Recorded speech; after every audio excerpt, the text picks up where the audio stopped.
Dave Daley. Wanted to say again, it's great to meet you. I've been wanting to have this conversation with you for quite a while and talk about the subject for quite some time. So thanks for coming on the show. It's great to meet you. Thanks for having me, Dan. You got it. I want to get into the book that you wrote a number of years ago about gerrymandering specifically, but I thought just to give the listeners some background about your story and what brought you to being interested in the subject in the first place. I would love to know what that story is too. How did someone like yourself get interested in the subject to the point where you thought it merited spending a significant chunk of your professional career writing a full-length book about the subject and describing it in detail? What's that background story for you? It's really funny because I never imagined that I would be spending really any of my professional career thinking about gerrymandering. But 2013, I was editor of Salon. I was running our political coverage. And it felt like every day I was assigning stories about just the absolute dysfunction in Washington. And it seemed like the stories coming out of the U.S. House every day just grew more extreme and gridlocked.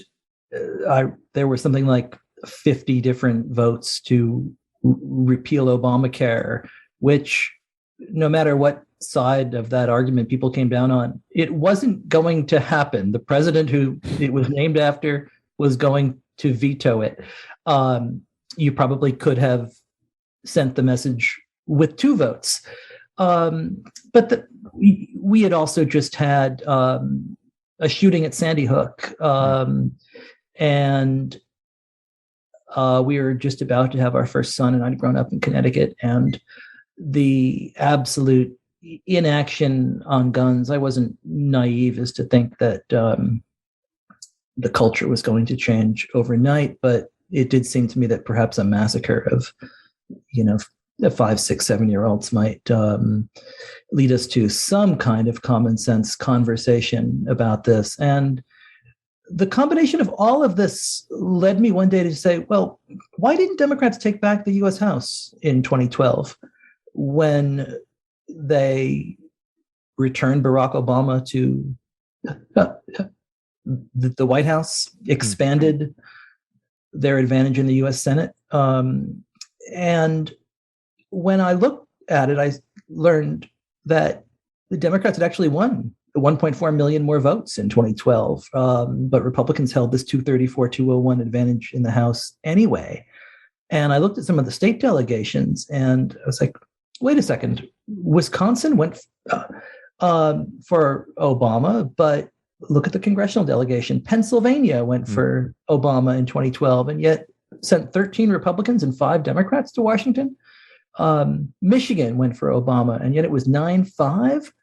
And gerrymandering at the time was not seen the way it is now. At that moment, people, when they talked about the impact of redistricting on partisan balance, they talked about the big sort. They said, well, Democrats simply live in big cities. They're more on top of each other. Republicans live more efficiently and more spread out. And the more I looked at it, the less sure I was that the conventional wisdom on this was right. And I came across, as I was digging into this, something called the Redistricting Majority Project, or REDMAP. And the Republicans had an annual report that was posted online from an organization called the Republican State Leadership Conference. And I had never heard of REDMAP. I had never heard of the RSLC. But on this annual report, they were taking credit for the Republicans' ability to hold the House in 2012, even though they won fewer votes. They were taking credit for those delegations in Pennsylvania and Michigan and Wisconsin. And I said, wait a second, I'm assigning a dozen stories a day on politics. I'm editing Steve Kornacki and Joan Walsh and Brian Beutler and all of these amazing people. We've never written about this. I've never even seen a story in another publication about this. And I said, well, we ought to be writing about gerrymandering, guys. And they looked at me like I was a flat earther. It's the big sort, Dave, and the more I thought about it, the more I realized that there was a story here to be told that nobody else was telling. And I found an editor who agreed with me, and off we went. Yeah. I have had many conversations on this podcast about the state of American discourse, the state of American dialogue, the state of American culture. And I had a show last week that I did about what social media and social media addiction and the economic incentives of big tech fueled by controversy and outrage is doing to American culture. This is another aspect, I think, if a lot of the conversations that I try to have are, an attempt to mitigate or at least note potential existential risks to American society at large.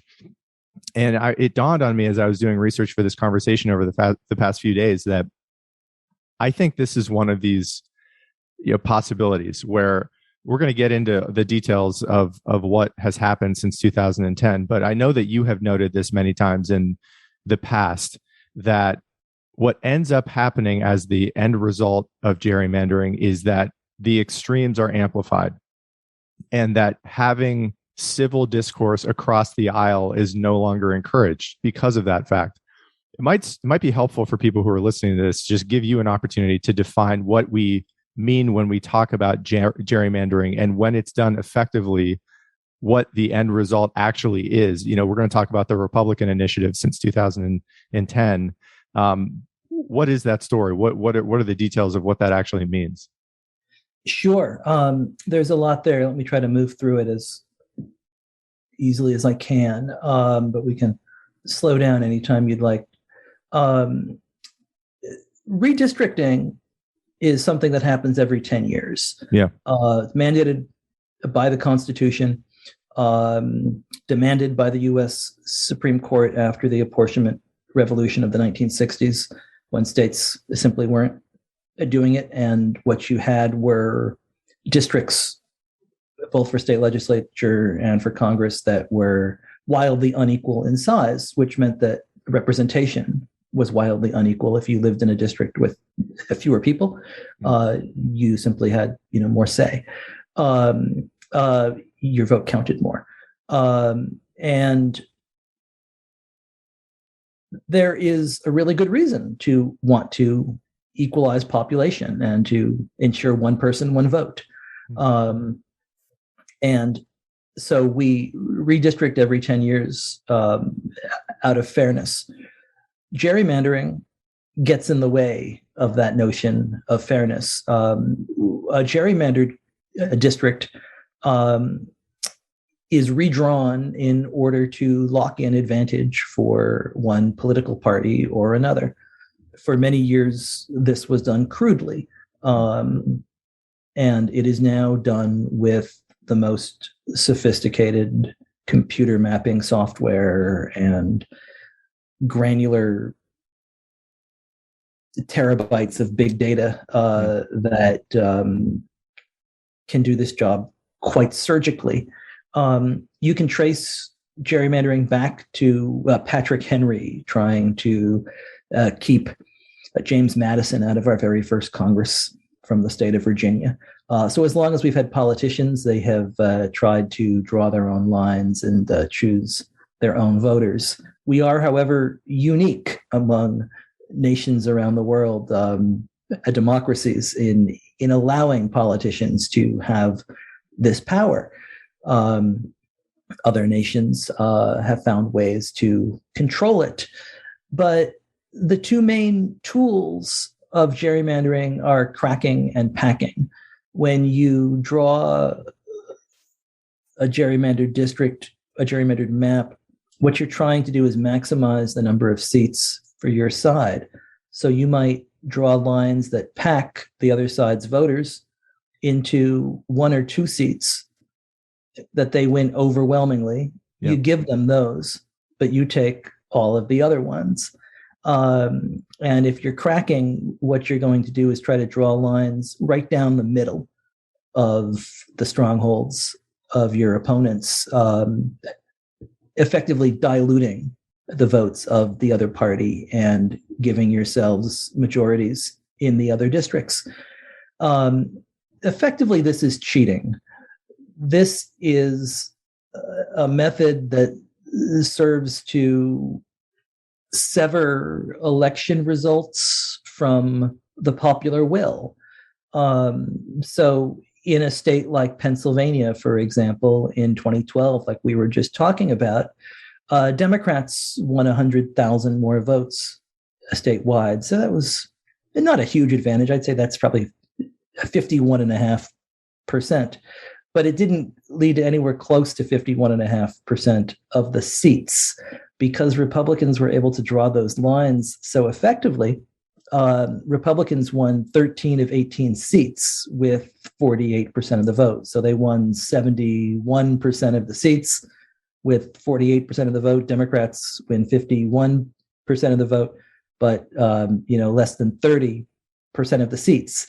So gerrymandering allows a party to hold control of a congressional delegation or a state legislative chamber with fewer votes. What it also does is when you draw uncompetitive districts that only one side can win, you make the most important election not the general election in November, but the most important election becomes the primary election, which tends to be a race to the left or a race to the right. It tends to be held in the summer, so very few people are actually taking part in that election. So it's pretty low turnout. And it tends to attract the base voters regardless. So gerrymandering also helps push our politics to polarized extremes. It's not the sole cause of polarization. We've had polarization in this country for a long time, but gerrymandering exacerbates it. It pours gasoline onto it, and it changes the nature of representation, and it changes the incentives that our lawmakers have when they go to Washington or when they go to state capitals. If you know that compromise or consensus or reaching across the aisle is the thing that's going to get you a primary challenge, you're a little less likely to behave in that way. Yeah. I want to read a quote from your book. And in the book, there are asterisks that block out the full title on the book cover itself, but the name of the book is called Rat Fucked. And rat fucked, I'll define it. In politics, a rat fuck is a dirty deed done dirt cheap. You can trace the term. AC/DC. What's that? I won't sing the AC/DC. Yeah. You can trace the term back as far as Edmund Wilson's The 20s. It was used decades later in All the President's Men, the story of how Washington Post reporters Bob Woodward and Carl Bernstein uncovered the Watergate scandal and brought about the resignation of Richard Nixon. I want to add to that, and this is another quote from the book related to a key figure in the book itself, Chris Jankowski.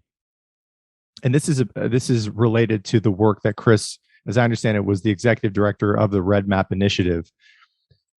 The quote is, and this is Chris learning this from a Times article, that 2010 is not just any election year. It is crucial given that this class of governors will be able to charge as their states draw congressional and state legislative districts as part of the reapportionment process after the next census. And given historical trends in midterm elections and the lopsided majority Democrats enjoy in Congress, this is in 2008 after the Obama presidency, the possibility that Republicans could make gains in House races next year could give the party a psychological boost at the halfway point of Mr. Obama's terms.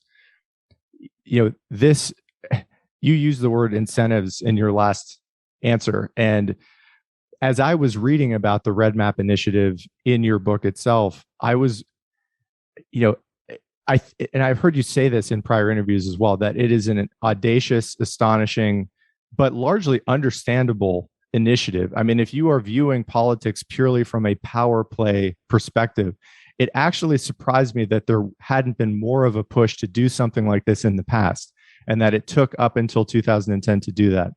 There's one other quote I want to add in here, because I think this might link into a concept that I was familiar with, and I think other people might be familiar with too. REDMAP's efforts were the most strategic, large-scale, and well-funded campaign ever to redraw the political map coast to coast, with the express goal of locking in Republican control of the U.S. House of Representatives. Until this point, gerrymandering had been a tool to enhance an incumbent's chances of re-election or shiv a political enemy. Rascally politics as usual. REDMAP played out an altogether new and impressive scale. Call it the gerrymandering shock and awe campaign, or redistricting's Moneyball moment. Moneyball is the writer Michael Lewis's term for the strategy of using advanced analytics to identify undervalued baseball players developed by Oakland A's general manager Billy Beane, who realized that the only way to compete with wealthier teams like the Yankees was to outsmart them on the numbers side. I thought that was a brilliant observation that you made, because that's exactly what I think was happening there. I've heard you talk about this in prior interviews too, and I'd love to give you an opportunity as to, in practice, what REDMAP's initiative focused on. Because as you allude to in that story about how it's comparable to Moneyball, it's really focusing, I think it was $30 million on very important, disproportionately important state races that would have an enormous effect on the outcome of future congressional races. Talk about what the strategy was by REDMAP in terms of what they were targeting specifically with that money.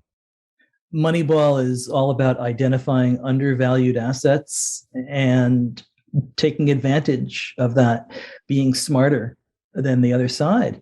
And what Republicans understood, what Chris Jankowski understood, the brilliance of Jankowski here. And you're right, it's in some ways it's right in front of us in such a way that it's amazing that nobody had recognized this sooner. But what Jankowski understands is that if state legislatures draw most of these U.S. House districts and almost all of the state legislative districts around the country, why not try to win control of all of these chambers and lock the other side out of the process of drawing lines? So what REDMAP looked to do was to flip control of state legislative chambers in a redistricting year. We always know what those years are because they follow the census in years ending in 0. Mm-hmm. So 2008 was this huge historic Democratic wave election. But what Jankowski knew was that 2010 could be a more consequential election because it was a redistricting year.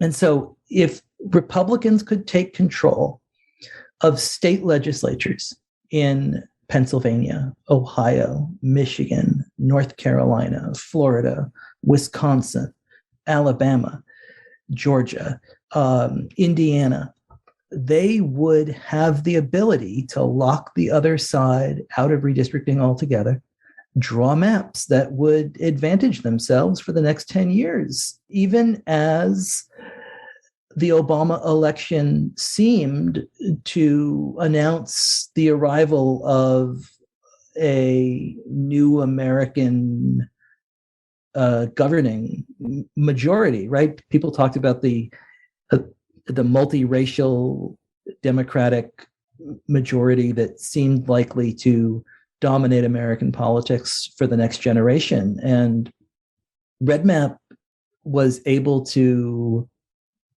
interrupt that. It didn't exactly happen. It was a masterstroke in that Republicans recognized that these closely divided competitive states also had really closely divided state legislatures. So it didn't take much to flip them. Yeah, I keep coming back to Pennsylvania because it's such an important state. Just heading into the 2010 election in Pennsylvania, the state house was 102 Democrats, 101 Republicans. You only had to flip a couple of seats in Pennsylvania, to take control of the whole process. And it was really similar in those other states. REDMAP involved targeting 107 state legislative races in 16 states. And by winning those races, Republicans were able to take control of all of those state legislative chambers. They were able to draw themselves huge advantages in the race for Congress.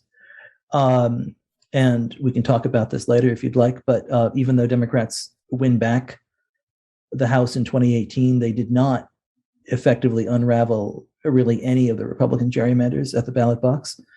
But the Republicans also gave themselves control of these state legislatures.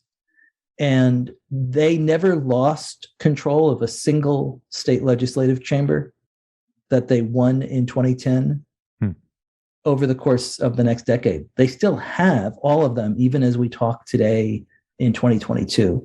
Florida, North Carolina, Pennsylvania, Michigan, Ohio, Wisconsin. Those lines have stood for more than a decade, even in years in which Democratic candidates win hundreds of thousands more votes. Yeah. I want to add another quote to that, which is something that I think you've touched on in that answer as well. So after Election Day 2010, the transformation was complete. Commissions, 88, controlled twice as many seats as the Democrats, 44. Another 103 seats were drawn by both parties. The Republicans could draw 193 of their own. A party needs only 218 seats to control Congress. You know, this whole subject of talking about gerrymandering, I mean, frankly, I don't know what the percentages are in the country of how many people even know what that word means. I think it is probably more undoubtedly than it had been 5 or 10 years ago, because some people, I think, are waking up to how important the subject is in general. But to read the last two sentences of that quote again, the Republicans could draw 193 of their own. A party needs only 218 seats to control Congress. That just strikes me as an extremely important fact that I don't know most Americans are aware of. I grew up in Pennsylvania, and I know it's a swing state. It's always been relatively close. I grew up in the Rust Belt in northwestern Pennsylvania, which, you know, swung for Trump in 2016, and it hadn't voted for a Democrat since Ronald Reagan. You know, when we're sitting here in 2022 having this conversation, when you hear that quote that I just read to you, where are we now in terms of, you know, from an ethical perspective? I don't view any of this really as at root a partisan issue. This strikes me as something that is just a basic point of fairness, that if you want to have a fair democracy, you have to allow for, it seems, I want you to speak to this, but, you know, independent as best we can find them, commissions or committees to be able to design congressional races that can be fair and competitive. How do you think about that subject now in terms of what the best and fairest way to handle this subject is? And if there happens to be a state or a process currently that you think should be roughly the model for the US in general? Sure. And you're right. It's complicated, right? Because both sides have done plenty of gerrymandering over the last 230 years. There aren't really any redistricting angels. But our launch into the modern steroid era of gerrymandering, the technological, computer surgical precise gerrymanders that we're seeing right now coincide with REDMAP, and they have really helped Republicans lock in enduring control of swing states, even when they win fewer votes, and it's lasted for a long time.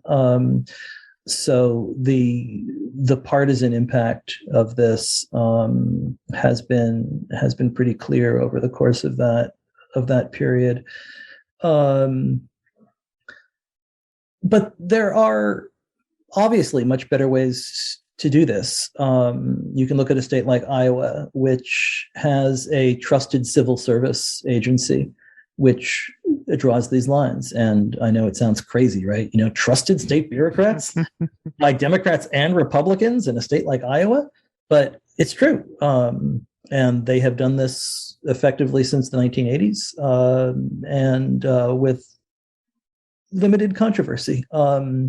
Occasionally, the legislature will reject a map, but when that happens, they don't get to draw the map. It goes back to the agency to take another shot at it. You can look at a state like California, which has got a citizens commission that has done a really good job over the course of its 2 cycles. That one started back in 2011, and you have seen more competitive races in California than you have in just about any other state. As a result, in the decade of the 2000s in California, I think one incumbent lost in 5 election cycles. So that's probably more than 250 races, and you had one person go down. And certainly in 2012, you saw a big shakeup. You had pretty competitive races in California in 2018 when Democrats won back the House, and then in 2020, Republicans made pretty good gains in California. So what you have seen is a map that is a little more responsive to the public will, which I think is what you're asking for out of Pennsylvania, right? I mean, in a year in which Republicans win more votes, they should win more seats. In a year where Democrats win more votes, they should win more seats. It shouldn't be that complicated. It certainly shouldn't be predetermined a decade earlier by lines that partisans drew. And if you look around the world, every other country's got a better way of doing this than we do. You can look at a country like Mexico, which also has a civil service, drawing these districts. If the politicians want to mess with the maps, they have to statistically show how they've improved them based on specific criteria. And then if you look elsewhere in Europe, you have systems that are much more proportional.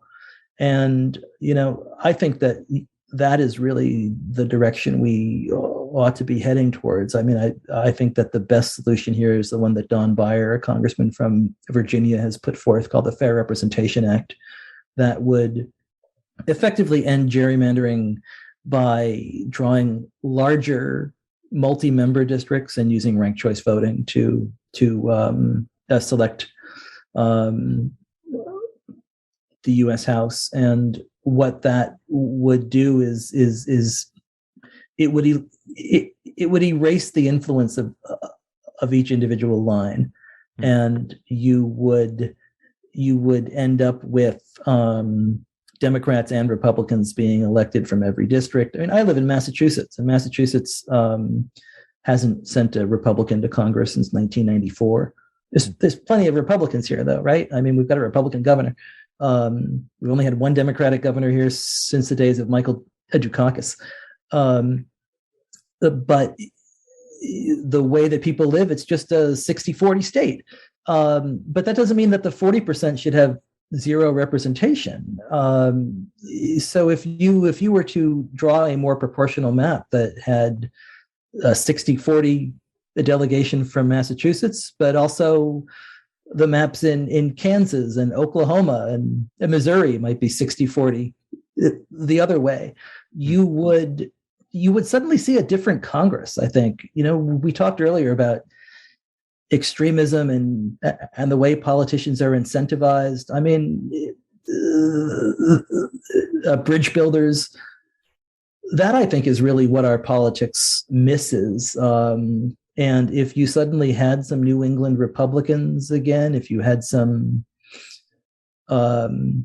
Midwestern, Southwestern Democrats who were able to sort of, I'm not talking about kind of, a mushy centrism, but oftentimes they provide the oil or the grease that allows for people to have conversations. Yeah. I want to just underline, I think, a word that, again, we've already talked about, but I think is so important, which is incentives. And there's a great Charley Munger line that I love, which is that, the iron rule of nature is that you get what you reward for, and that if you want ants, you put sugar on the floor. He's big on that in business, and I think it's also true in basically every system, that incentives are largely to blame or to be attributed to the behavior that you end up seeing as the end result. And when I was reading about Chris Jankowski, it's hard for me to blame him. That's his job, right? And there's another quote that I love by Naval Ravikant, that the test of any good system is you build a system and you hand it over to your enemies to run for the next decade. I think when you have that kind of a mentality about incentives and the importance of incentives and building a system with that mentality, you're more apt to build it in the spirit of fairness. I want to talk about the 2016 election specifically, because I know I've heard you say this in prior interviews that, to some degree, as I understand it, you view the Trump victory in 2016. And I have to say, just personally, I was living in California at the time, flew back to Erie, my hometown, to volunteer for Hillary, who I was fairly confident was going to win and probably would win overwhelmingly. But I had been following some of the data that I knew it wasn't a slam dunk per se. And Erie County was overwhelmingly, in terms of visible public support, it was probably 10 Trump signs for every one Hillary sign. I think a lot of people in my orbit were just totally in denial about what was right in front of them. And I'd love to give you an opportunity to speak about the Trump phenomenon as it relates to what took place in 2010 and the gerrymandering procedures that were implemented by these Republican-controlled state houses since then. Talk about that if you can. How does Trump connect to any of this? I think redistricting helped break the Republican Party, and it helped usher in a different extreme, and it helped it helped smash the establishment and unleash populist forces that Trump came along and swept up the pieces of, and was able to assemble his own coalition and hijack the party out from under them. Redistricting created a Frankenstein's monster. And I don't think Chris Jankowski saw that coming. Yeah. Chris is a brilliant strategist. And I don't blame him either. I mean, his job is to win elections for his side. He did that perfectly. And if Democrats didn't understand the possibilities of that year, which they did not, it's political incompetence of the highest order. And we're all living with the consequences of that ineptitude. But what I would say happened is this. Republicans created this congressional map and state legislative map by constructing a fantasy version of the nation.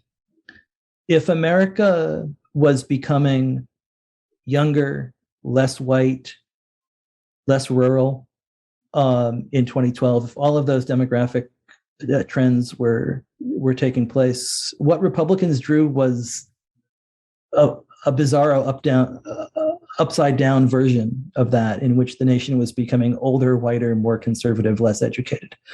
And from those districts, you began to see the emergence of the House Freedom Caucus. You begin to see the emergence of the House Caucus that shuts down the government in 2013 over Obamacare.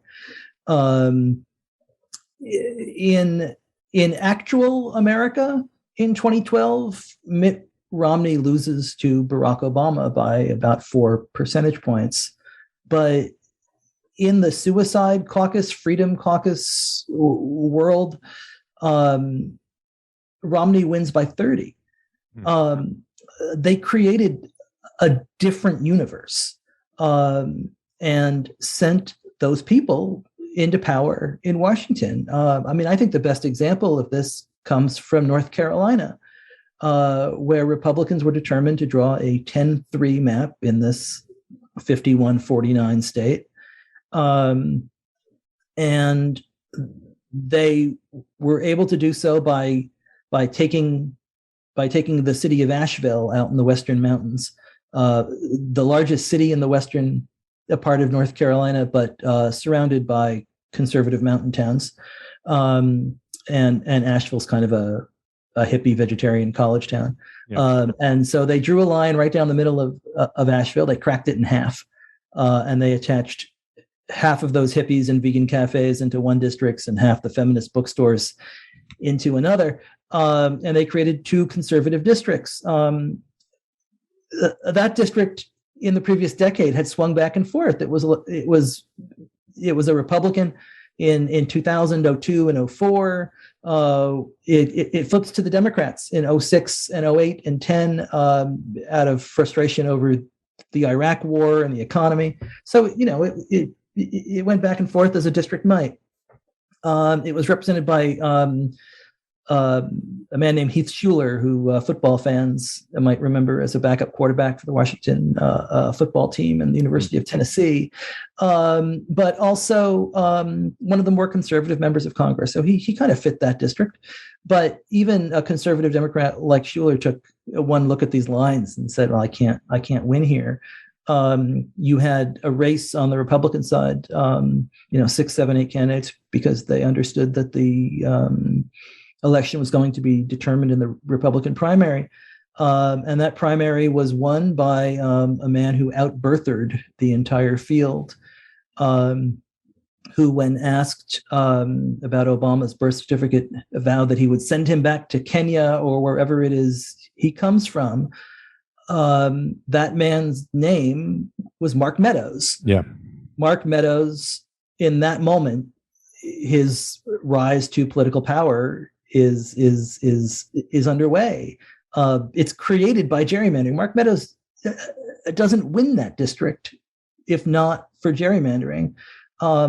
Meadows goes to Washington, and it's Meadows who undoes John Boehner by calling for the parliamentary motion to vacate the chair. It's Meadows who orchestrates the 2013 shutdown over Obamacare. Paul Ryan and John Boehner are deeply establishment Republican figures who are actively involved in the RSLC and the gerrymanders that followed. They had no idea that these maps would empower the far right of the caucus and would ultimately push both of them out of power, that the Republican base would become so up in arms over the Boehner-Ryan approach that in 2015 and 2016 in the Republican presidential primary, there were 17 candidates. This was a pretty rich and deep Republican field. It included successful governors. It included U.S. senators on the rise. And none of them caught fire with the Republican base.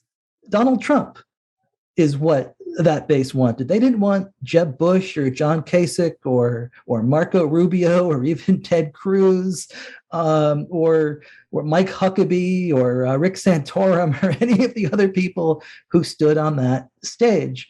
They wanted what they had been empowered to seek as the establishment crumbled largely, I would suggest, because of the Frankenstein's monster that redistricting set loose. Yeah. It's an incredible story. And it's one that, I really was not particularly familiar with until I started researching for this conversation. I had an intuition that, I knew this is an important subject, but I didn't know the details and the effect, from 2010 to 2016 and beyond, that this fact has had on the country and the way that politics has played out. I know in 2020, as I understand it, the Democrats had caught wind of what REDMAP had done, that it had been successful. And my understanding is that while the Republicans initially in REDMAP's first go around in 2010 spent $30 million successfully, the Democrats upped that to $75 million for 2020, but the Republicans had something like 125 or 130 million for their own second go to try to control the redistricting lines. I'd love for you to talk about the 2020 year, because as I understand it, your book is really about the 2010s and the effects that has had in that era. We're not that far away from the 2020 presidential election and the congressional elections. What's the story in general as to what happened in that year? The story is that those lines have held for a decade, and Republicans still have the power to draw the vast majority of U.S. House districts and still control the state legislatures in most of the states where they won them a decade ago. It's really, really hard to beat a modern gerrymandered map. A high-tech precision gerrymander has not been beatable in this country in the last decade, even when a party wins hundreds of thousands more votes. And so we are still living in REDMAP nation. Now, Democrats in 2020 had become fully woke to the need to win back state legislative chambers. They invested a lot of money and tried to find great candidates and understood that the next decade would be on the line. They couldn't win back any of those chambers, not in North Carolina, not in Wisconsin, not in Ohio, not in Michigan, not in Pennsylvania, not in Florida. It just wasn't doable on these maps. And so what Democrats have been able to do is they've been able to win back seats at the table by winning, for example, governor's races in Pennsylvania, in Wisconsin. So if you've got that has kind of broken the monopoly that one party has had, and you tend to get better balanced maps when both parties have a seat at the table. Yeah. But Republicans, I believe, control something in the ballpark of 186 seats heading into this cycle. So that's only 7 fewer than last time. Democrats are up into the low 80s. But, Republicans still have a big advantage. Yeah. You just spoke about having a seat at the table, and I would love to get into the details of what power looks like, and in the room where it happens when these lines are being drawn. Take a state, for example, like Pennsylvania. If Pennsylvania is controlled wholesale by, hypothetically a Republican governor and Republicans who are controlling the state house, in a situation like that, who are the people in the room? How do decisions actually get made in a specific state where there is, control by one party and in the relevant positions of power? Yeah, and every state is different, and Pennsylvania is complicated in that the state legislative maps and the congressional maps have a different process. But effectively, when one party is in control of the process, they can push through whatever kind of map that they would like. And the other side can't really do much about it other than try and take it to court, which is a tougher road than it was a few years ago. And now that the U.S. Supreme Court has closed the federal courts to these claims, they have to try and litigate this in state court. But when both sides have got a seat at the table, then both sides have to talk to each other. And the maps have to be made in some spirit of compromise. That doesn't always mean more competitive districts. It might mean, a bipartisan gerrymander that, locks in a bunch of seats for one side and a bunch for the other side.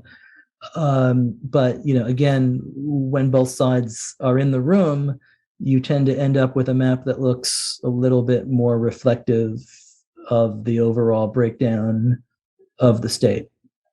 And is there a typical breakdown of who is in that room? Is it, the governor, the speaker of the House? I'm sure it's different in various different states, but who tends to be the individuals who are the people actually making these decisions? I would say what you really have, the most powerful person is the map maker. And these are highly trained demographers, expert in the state's political geography, and working effectively for one side or the other. Ordinarily in these states, yes, it's the legislative leadership that is going to play the dominant role. But oftentimes these maps come out of redistricting committees in the legislature. That's where they begin to get drafted, maybe, elections committees. And they kind of make their way up like any other piece of legislation. And then a governor might have veto power over that map, which would mean that the governor has to be listened to. In a state where the governor does not have veto power, or where a veto can be overridden, in Kentucky, for example, you don't need 2/3 to override a governor's veto. All you need is a bare majority. So Republicans can effectively draw the map that they want, and the Democratic governor has said, I'm going to veto it, but it doesn't matter, right? In Kansas, there's a Democratic governor, but Republicans have got a supermajority in both chambers, so they can do what they would like. In North Carolina, the governor does not have a say in redistricting, so the legislature is able to do effectively whatever they would like. State courts have stepped in when maps are too extreme, as we just saw again earlier this month, but that there is no veto power there. So certainly every state has got this process designed a little bit differently. Yeah. As I've learned more about this, and I'm thinking about the average citizen who is busy, is trying to stay abreast of the news in general. This stuff is complicated and it varies by state. It's difficult to really get your head wrapped around what the real, civilly or ethically objectionable behavior is specifically, to be able to target that in an individual state and to know what your opinion should be in a given state as to how things should change. But I think from a 30,000 foot level, it just seems like there is an ethical aspect to this of basic fairness that people, I think, beyond their own politics, should be able to wrap their head around and get behind. We've talked a lot about Republican initiatives, and I want to be fair about this, because I don't aim to have conversations that are partisan or are fueling polarizations on this podcast. And to me, this is not something that is in that realm. I would like to think that I would feel the same way if the inverse were also true. That I have voted for Democratic presidents my entire life, but I increasingly am finding myself feeling like a person without a real party, and is more interested in trying to get people just talking to each other again, and finding what is great about America outside of day-to-day political news cycles. How do you, in your research for the book, I would be curious to know, I think what tipped me off to gerrymandering being important was, as Obama was leaving office, I think he was getting more aware of how important this was. And I remember him saying, as he was going on the cusp of becoming an ex-president, that this was something that he wanted to spend more time working on. Are there other politicians that are prominent who, are willing to admit that this is a problem? They're kind of going against the power incentives, but from a citizen fairness perspective, are open enough to identify this as being a big reason why the country is tilting in the direction it seems to be tilting right now in its discourse and its polarization. Are there people that you would point listeners to research or learn about that you think are pretty fair-minded about this? It's a good question. And I don't mean to approach this from a partisan perspective either. I don't have I edited Salon for many years, and my politics are my politics, but I don't have my hand on the scale here in this book. And I've been very critical of Democratic gerrymanders in New York and Illinois and Maryland. They are just as anti-small d Democratic, just as repulsive. They haven't had the same impact. However, the impact in those states is much smaller. So the overwhelming amount of gerrymandering in this country has been done over the course of the last decade and a half by one party. But the most extreme gerrymanders are the ones that counteract the will of the people. Maryland and New York are still blue states. The gerrymander there had a couple seats that wouldn't have been there. In a state like Pennsylvania, it turns what is probably a 51-49 blue state into a 71-29 red state. After the 2018 elections, there were 59 million Americans who lived in a state in which one or both chambers of the state legislature were controlled by the party that won fewer votes that year, which is a wild number. But all 59 million of those people lived in states where Democratic candidates won more votes and Republicans held control of the chamber. So it simply hasn't been close. And so the journalist in me wants to be objective, but also not to sort of fall for a both sides. Yeah. And it's like a 90-10 kind of influence right now. But you're right. I mean, in that it's not about politics. And when you bring this to the average voter, they say, wait a second, what do you mean? The politicians get to draw their own lines and to effectively choose winners and losers? That's not right.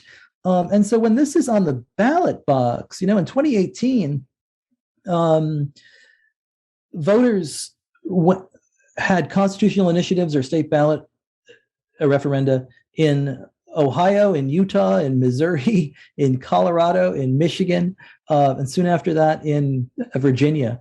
And this wins. The redistricting reform unites voters every place. I mean, 61% victory in Michigan, more than 70% in Ohio, and even wins in Utah. So red states, blue states, purple states, it doesn't matter. We all hate gerrymandering, and it's something I think that we can come together on. Are there politicians who have been strong on this across party lines? I think Arnold Schwarzenegger, when he was governor of California, creates and really drives the creation of the independent commission there. I think the work Eric Holder has done on the Democratic side, a lot of people probably view that as exceptionally partisan, but I think that Holder has a real sense of fairness here. I don't think he's in favor of trying to draw lines that benefit his side. I think he believes his side wins if there's fair maps. John Kasich, I think, has come around on this. Kasich signed into law the egregious gerrymander in Ohio in 2010, but I think he's come around and kind of understood. Larry Hogan in Maryland has been pretty good.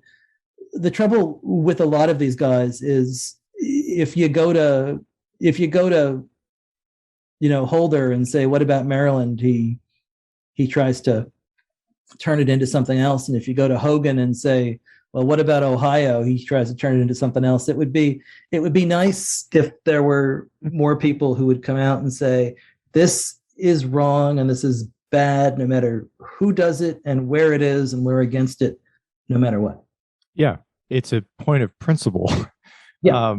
And I think in the spirit of fairness and transparency, I'd love to give you an opportunity to talk about that in a little bit more detail. You mentioned the gerrymandering that you think is anti-lower D Democratic in places like Maryland and New York. And again, I view this seemingly as an obvious just power move, a power play to try to cement a party's position of authority and power in a state. What is the story about how Democrats have behaved in this related to gerrymandering in places like New York and Maryland historically? Well, New York was drawn by courts last cycle, but Democrats have had control of the process this time. And they just drew a map that effectively runs roughshod over a commission, and it imposes a 22-4 Democratic map in the state of New York. It's a blue state, but 22-4. Yeah. I don't think New York is 85-15 by any stretch of the imagination.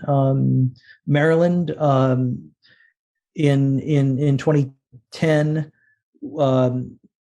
Right after 2010 was a 6-2 Democratic state, and Democrats effectively turned a seat in Maryland, the 7th district, inside out. They moved more people in and out of that district than any other district in the country in order to create a 7-1 map there. They thought about an 8-0 map and thought it might put a couple of incumbents in jeopardy. It might kind of slice the margins too thin.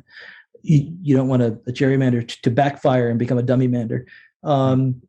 So they went with a 7-1 map instead. But I think it's complicated.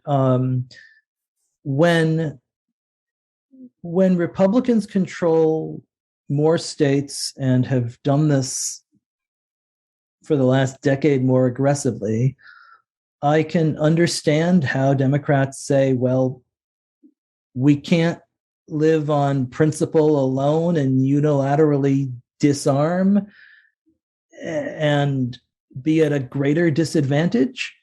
What Democrats tried to do was pass a law in Congress that would ban partisan gerrymandering. And that law didn't generate any Republican support and failed with the filibuster. And Democrats and good government groups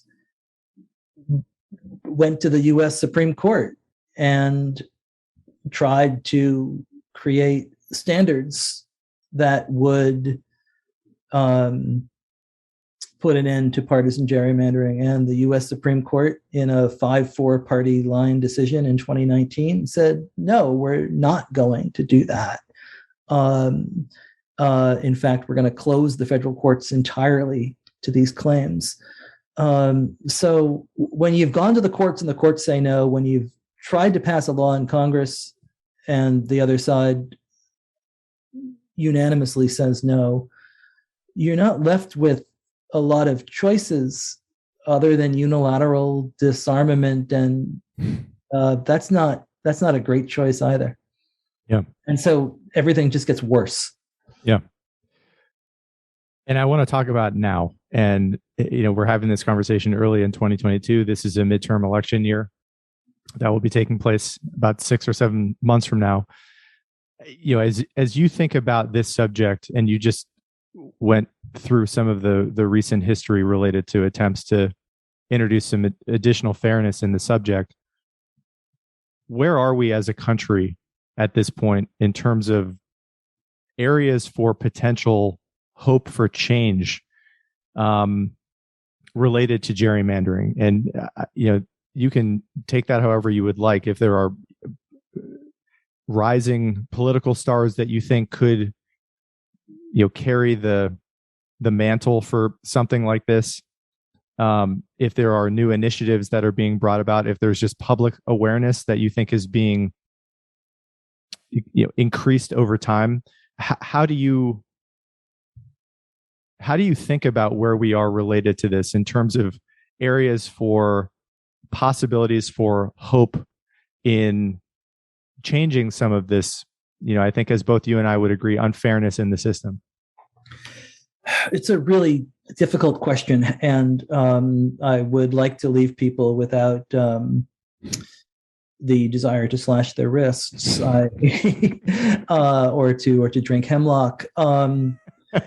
And so, I wrote a book called Unrigged after the 2018 cycle that tried to talk about how citizens are battling back to save democracy in many states. And I think that there are some terrific examples of this. If you look at the citizen drive in Michigan to create an independent commission there, it not only won with 61% of the vote, but right now you've just had, fair maps enacted in Michigan by this commission for the very first time. So it's a tremendous success story. I tell the story in there of Reclaim Idaho, which is, a very, nonpartisan movement in Idaho, which has tried to force some change in an extreme one-party state. And they were able to expand Medicaid at the ballot box. You don't think of that happening in a bright red state, but they won with 62% of the vote in 2018. And so when a pandemic swept through the country in 2020, in a state that really relies on rural hospital and rural healthcare, an additional 70,000 people were covered and able to, have healthcare. And I think you're absolutely right that there is more awareness right now of the problems and the crisis facing our democracy than we've had. When I wrote this book, and it came out in 2016 and the paperback in 2017, it was a little bit lonely out here talking about these issues. And now there's a lot more voices that have been raised, which is terrific. But, and there's always a but, I think this is a dire, serious 5-alarm moment for our country. And gerrymandering has in many ways helped create it. We are staring down the barrel of a 2024 presidential election coming after the events that we saw on January 6th this year, in which it's entirely possible that state legislatures in these close swing states are not going to respect the popular vote of the people, and they're going to nominate competing slates of electors, and sort of push us towards constitutional crisis. And if there's a constitutional crisis after the 2024 presidential election, along the lines that we narrowly averted in 2020, it's going to be because of legislatures in close states that have been gerrymandered and packed with extremists who are not willing to recognize the results of an election in places like Georgia or Arizona or Wisconsin. 3 states that all went for Biden in 2020, but by a margin of about 44,000 votes in total. So we are right on the verge of, I think, something that is dangerous. On top of sort of all of the minority rule that's just baked into the system through the U.S. Senate, through the Electoral College. When you add into that this deeply undemocratic small d inequity in the way that we elect our state legislatures and the U.S. House, the branches of government that are supposed to be closest and most responsive to the people, they really are responsive only to the map makers right now. And we have to get a handle on this, and we have to be talking about it. Yeah. I think you're right. And I think it's a rather terrifying prospect of what might be coming our way in the next few years. You know, I know Bill Maher has called this a slow-moving coup, as a possibility for what might be happening in 2024. You know, if you're a citizen who listens to something like this, is somewhat familiar with the state of affairs, you know, what's your top recommendation for them in terms of what they can do as an individual to do the best they can, given the overwhelming structural situation that they are trying to fight against, to help to add some reason and sanity to the situation, to prevent what I view as a possibility of a real existential threat to the country. I mean, you called it a constitutional crisis. I think they're basically the same thing. It's calling into question the system itself. What do you say to even family members or to friends or just citizens that you might never meet but are familiar with your work, as to what can be done or what they might think about doing to do the best that they can to mitigate the risk for something like that? I think we have to be aware of how profound the risk is first. I think we have to be talking about how serious this is, and I'm really glad we're able to do that today. I think that we have to talk about what the will of the people means, right? I mean, all of these founding documents of the country talk about the will of the people. And what we have created is an electoral system in which the will of the people doesn't much matter. And is that a legitimate representative democracy? And I think we have to decide what kind of a country it is that we want to live in. And, when I say sometimes that we're headed down the road towards a competitive authoritarianism of the likes that you see in a place like Hungary, I sound perhaps a little unhinged. And so I say this very calmly in order to sound rational.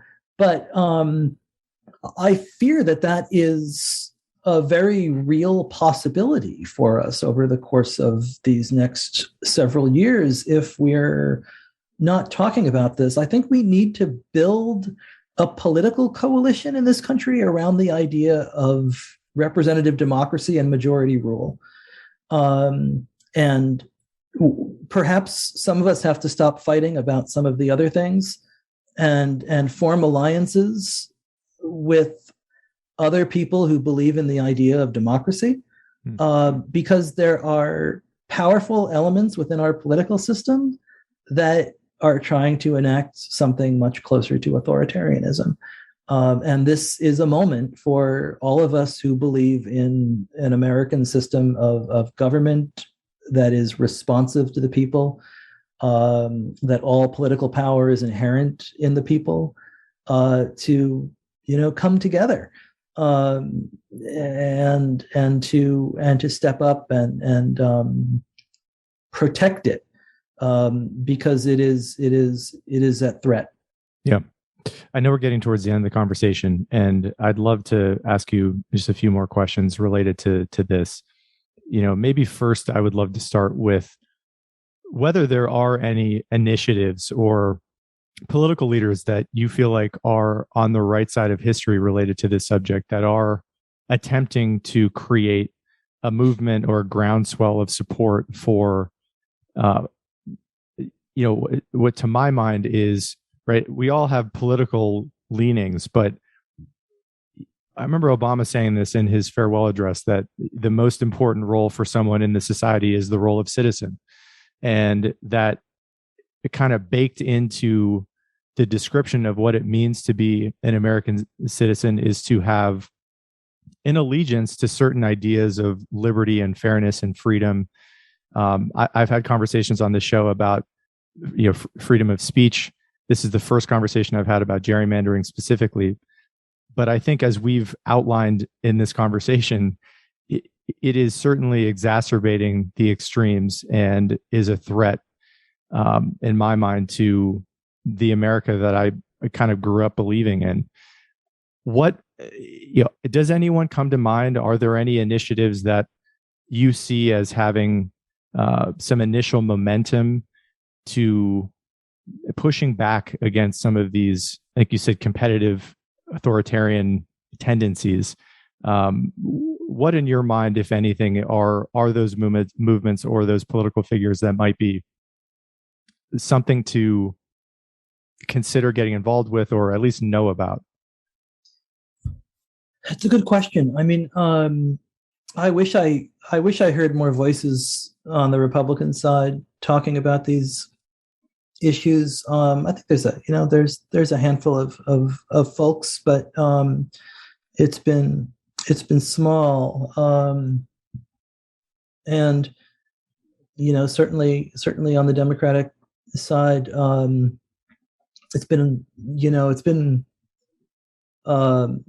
they've advanced these bills, but they've been bills that have not attracted any bipartisan support for whatever reason. So it's tricky, I think, to kind of look at the political system for these folks. I think Common Cause and the League of Women Voters, and other kind of nonpartisan good government folks have done really good work on bringing lawsuits, and winning those lawsuits in state and federal courts, either on partisan or racial gerrymandering. The ACLU has been active in those. If you look at what's been happening in Ohio and North Carolina and in Alabama, Reverend Barber and his Moral Mondays in North Carolina, ahead of the Poor People's Campaign, I think has been a real moral integrity, a leader of integrity on this. But it's tricky, I wish we had. It would be tremendous to me if John Boehner and Barack Obama wanted to come forward on this together, and say, we understand what gerrymandering has done because we did it and we lived with it and we saw the consequences, and we need to step back from this abyss. I don't know if Boehner has any stature in today's party, right? But as a former Boehner, Ryan, as these former speakers of the House who saw firsthand what happens and how ungovernable a system under the sway of extreme, the toxic gerrymandering can be. I think they would have some moral hold, or at least an ability to get on CNN and talk about this. But instead, they've all been active in partisan efforts to keep gerrymandering further. So it kind of makes you throw your hands up in the air. I think that's what it's going to take. I think it's going to take Republican leaders understanding that they birthed the Frankenstein's monster to help fix this. Yeah. Well, I want to ask you a final question, Dave. But first, I want to just thank you for the work you've done on this subject, because I think the first thing that you have to do in attempting to course correct is tell the truth about the circumstance that we happen to be in. And I think you've done a lot to raise the public consciousness of the seriousness of the situation, and providing the details of the history of how we got here. So thank you for that. And I'd love to close with your thoughts about maybe both what you think is the likely near-term outcome here politically in the U.S. and the optimistic better or best case scenario that, even if unlikely, could happen. I'm wondering if you think it's likely to get worse before it gets better. That seems to be a theme I receive from a lot of people that I talk to these days.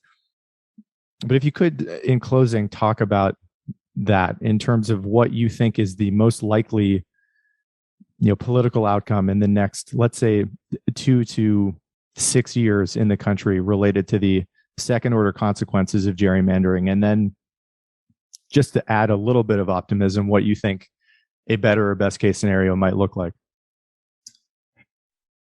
I think we're in a lot of trouble. I think that if it gets worse, it's not going to get better anytime soon. Yeah. Because if it gets worse, then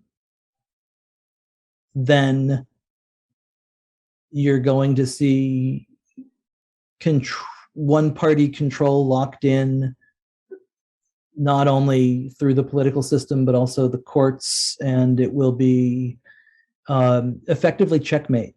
And I think we're closer to that checkmate moment than anybody wants to accept, or that anybody is really talking about. And I think, I don't mean to be a fearmonger or anything else, but there's that nuclear clock that people have, that the atomic scientists have had. If we had a democracy clock, we're on the verge of midnight. And it's so an awful lot is at stake in these 2022 midterms. And I would like to be optimistic. But what we've seen for the last, decade plus is that these maps have not been beatable. What we need to do short term, I think, is try to protect democracy as best we can. There's going to be Secretary of State races in places like Arizona and Georgia and Michigan that are going to be absolutely crucial, because these are the folks who are going to be certifying elections in 2024. When we vote in 2022, we've got to understand what the consequences are, not just that year, but for the next 4, and not just at the top of the ballot, but up and down the ballot in every single position. There's going to be state Supreme Court elections in Ohio and Wisconsin and Pennsylvania and North Carolina that are going to determine the future of those states. But that by determining the future of what the congressional delegations in those states look like could impact all of us. And these Secretary of State races in these key states are just absolutely crucial. I mean, if you didn't have a Republican Secretary of State in Georgia, and a Democratic Secretary of State in Arizona who stood up in the face of death threats to certify close elections in those states in 2020, everything could have gone another way, and still could go another way in 2024. Yeah. It seems to me like we need a groundswell of virtue and principle and commitment as citizens. I mean, you're right. These people arguably saved democracy a couple of years ago, or less than a couple of years ago in the 2020 election. And I hope that can spread and that the message can spread. And, it's my hope that conversations like this, and for the work that you have done, that it can resonate, and that you will do many more such conversations like this in the interim to get the word out, because I think it starts with education and with honesty. And I really appreciate you having this conversation with me about that, because I think it really matters. And I want to thank you again for your work, and mostly for the time today too. Thanks for having me on. Thank you for your work. I appreciate the conversation. Me too. Thanks, Dave. Thank you for listening to this episode of Keep Talking. If you're finding value in this podcast, please consider supporting the show via the links below on Venmo, PayPal, or Patreon. Your support helps to make these conversations possible.